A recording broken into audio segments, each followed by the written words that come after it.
going on, everybody? This is my 2-valve 4.6 supercharged 2003 Mustang GT. I know I made a video last week about this car, but it was completely rushed. I planned nothing and kind of just threw it together. I wanted to talk in this video more in detail about what my plans are for the car. Would love to get some drag racing content, but this time of year is not good in New Jersey. But so this car is true blue. I do plan on getting it painted. It's probably going to cost about 15 grand, so I'm trying to push that back as far as possible. The shock towers in this car were virtually non-existent, so I had another car that I had for parts, and I basically cut the front end off and put everything back together. It looks amazing now. I'll have to post pictures on my Instagram or something of it. But yeah, it was very expensive. You know, I pretty much tore the car down to a shell and replaced everything. I did a rear seat delete, Corbeau seats. You know, has a built T56 FR500 steering wheel, which is very comfortable over factory. You know, street radials, 15-inch wheels, bare brakes. So this car itself, I did end up getting out of Philly. It was not a good condition whatsoever.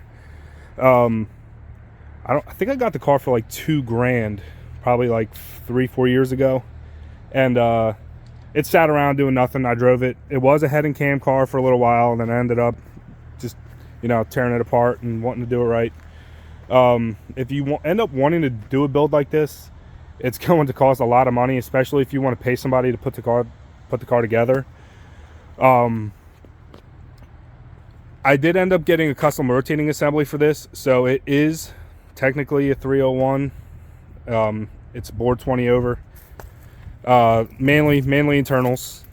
It has you know, built heads, XE278 cams, I believe. I gotta double check the cam spec on that. But this supercharger was not. This is not liquid cooled. This was a 2.8H head unit, and I did the Mammoth upgrade, so I had to deal with Kenny Bell a lot for this. But it ended up coming together. The only issues that I'm having with this car right now is the MAF is not adequate. The fuel system, I do have to do that again. The GT40 pumps are not enough. It's running out of fuel, and the idle air control valve is giving me issues. If I don't tack up the car before I come to a stop, it'll die. This Mustang does have a P&R tank in the trunk for cooling purposes, because this Kenny Bell loves to run hot. I'm sure they all do. Everything to do with cooling that I could possibly get my hands on, I did. Intercooler, radiator, like I said, P&R tank.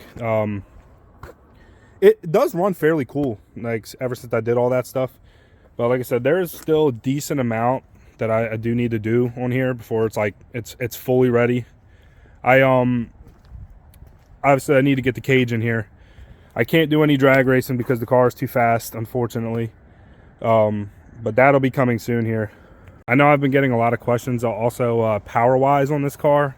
I don't want to give any specific numbers, but it is above 600.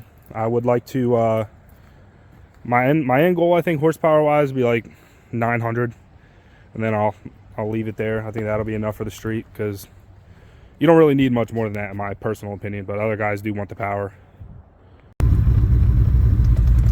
I eventually plan on getting a mount so that I could hold my phone somewhere in here, but as of now, this is the best I can do. I literally have to hold it while I'm trying to drive this thing, but I don't know how well it's going to work out.